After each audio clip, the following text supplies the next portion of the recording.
শুভ সকাল বন্ধুরা। আজ 25 ফেব্রুয়ারি বুধবার। আজকের সকালের বরাক তথা সমগ্র আসামের গুরুত্বপূর্ণ খবরগুলি হল: অরুণোদয় প্রকল্পের হিতাধিকারীরা সাবধান। আগামী মাসের 10 তারিখ অরুণোদয় প্রকল্পের হিতাধিকারীরা পেতে চলেছেন এককালীন 9,000 টাকা।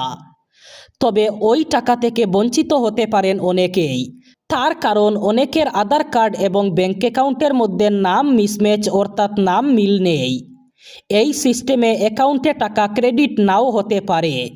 যদি আপনার নামেও এ ধরনের অমিল থাকে তাহলে ব্যাঙ্ক অ্যাকাউন্টে কেওয়াইসি দিয়ে নিজের নাম শুদ্ধ করতে হবে খুব তাড়াতাড়ি, না হলে আগামী মাসে অরুণোদয় প্রকল্পের 9,000 টাকা থেকে বঞ্চিত হতে পারেন আপনিও।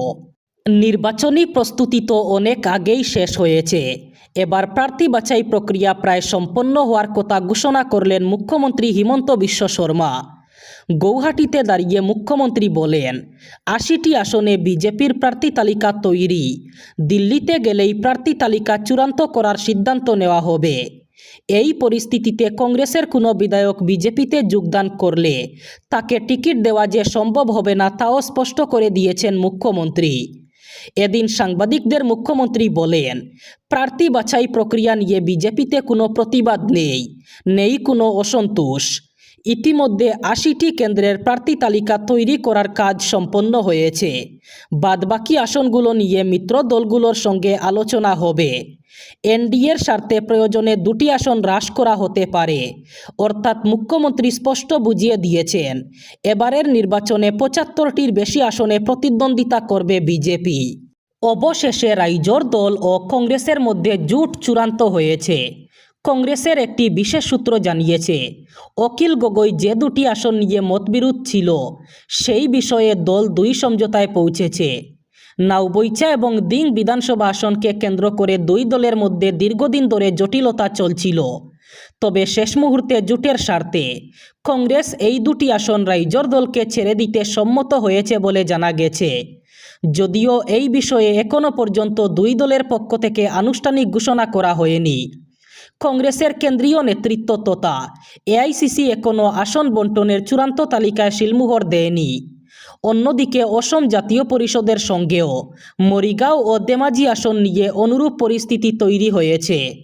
সূত্রের দাবি, কংগ্রেস ধেমাজি আসন নিজেদের কাছে রেখে মরিগাঁও আসন অসম জাতীয় পরিষদকে ছেড়ে দেওয়ার কৌশল গ্রহণ করেছে। মরিগাঁও আসনে অসম জাতীয় পরিষদের প্রার্থী হিসাবে প্রতিদ্বন্দ্বিতা করবেন বাণী দাস। ভারতে হোয়াটসঅ্যাপ ব্যবহারকারীদের জন্য বড় পরিবর্তন। এবার ফোন থেকে সিম কার্ড খুললেই বন্ধ হয়ে যেতে পারে হোয়াটসঅ্যাপ। নতুন সিম বাইন্ডিং নিয়ম চালুর প্রস্তুতি শুরু করেছে মেটা। সাইবার জালিয়াতি রুখতে ভারতের টেলিকম দপ্তরের নির্দেশের পরই এই পদক্ষেপ। ইতিমধ্যে হোয়াটসঅ্যাপের বিটা ভার্সনে এই ফিচারের পরীক্ষামূলক ব্যবহার শুরু হয়েছে। এই নিয়মে কোনো মেসেজিং অথবা যোগাযোগ অ্যাপ শুধুই সেই সিমের সঙ্গে কাজ করবে যে নম্বর দিয়ে অ্যাকাউন্টটি রেজিস্টার করা হয়েছে। ফোন থেকে সিম খুলে ফেললে হোয়াটসঅ্যাপ সঙ্গে সঙ্গে কাজ করা বন্ধ করে দেবে। নতুন সিম ঢুকালে আবার নতুন করে যাচাই অর্থাৎ ভেরিফিকেশন করতে হবে। সক্রিয় সিম ছাড়া হোয়াটসঅ্যাপ ব্যবহার করা যাবে না। বর্তমানে অনেকেই একবার ওটিপি দিয়ে লগইন করার পর সিম খুলে ফেললে হোয়াটসঅ্যাপ ব্যবহার করতে পারেন, কিন্তু নতুন নিয়ম চালু হলে এই সুবিধা আর থাকবে না। আবার জঙ্গি হামলার আশঙ্কায় তটস্থ দেশের রাজধানী। দফায় দফায় বোমা হামলার হুমকিতে তোলপাড় দিল্লি।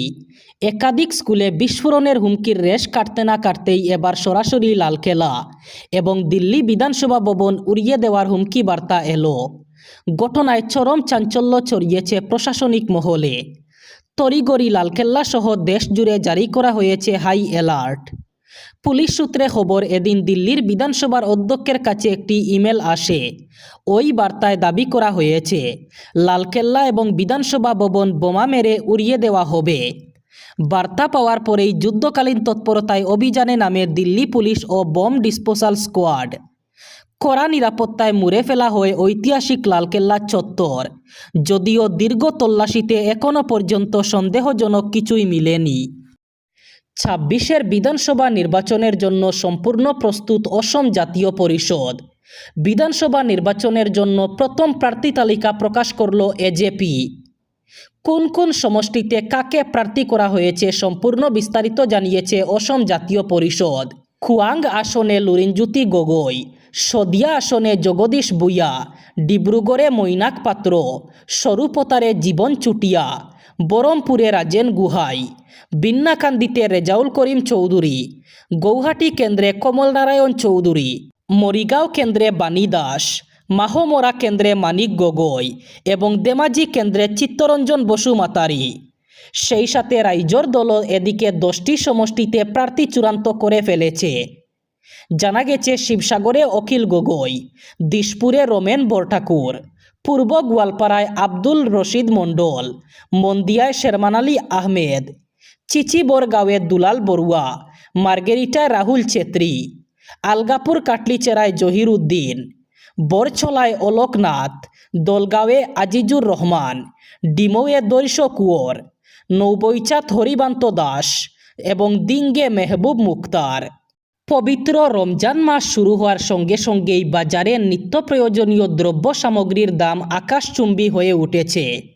অভিযোগ অনুযায়ী একাংশ অসাধু ব্যবসায়ীরা রমজানের নামে শাক সবজি, ফল, মাছ এবং দুধের দাম বৃদ্ধি করায় সাধারণ মানুষের, বিশেষ করে দরিদ্র ও নিম্ন আয়ের পরিবারগুলোর জন্য চরম দুর্ভোগ পোহাতে হচ্ছে। নিত্য প্রয়োজনীয় সবজির বাজার যেন সাধারণ মানুষের হাতের নাগালের বাইরে চলে গেছে। বর্তমানে বাজারের মূল্য তালিকা অনুযায়ী ঢেঁড়স বিক্রি হচ্ছে 160 টাকা কেজি, যা সাধারণ মানুষের ক্রয় ক্ষমতার বাইরে। অন্যান্য সবজির মধ্যে ঝিঙ্গা 200 টাকা, বিট 100 টাকা কেজি, কাঁচামরিচ 160 টাকা কেজি, করলা 160 টাকা কেজি, টমেটো 60 টাকা কেজি, বেগুন 60 টাকা কেজি, শসা 60 টাকা কেজি দরে বিক্রি হচ্ছে। এছাড়া এক মুঠি মূলা শাকের দাম 20 টাকা, সেই সাথে একটি লেবুর দাম হচ্ছে 20 টাকা। এদিকে ফলের বাজারও মূল্যবৃদ্ধি থেকে বাদ পড়েনি। আপেল প্রতি কেজি 250 টাকা, তরমুজ 60 টাকা, বেদেনা 250 টাকা কেজি, আঙ্গুর 200 টাকা, সেই সাথে পেয়ারাও 150 টাকা কেজি দরে বিক্রি হচ্ছে।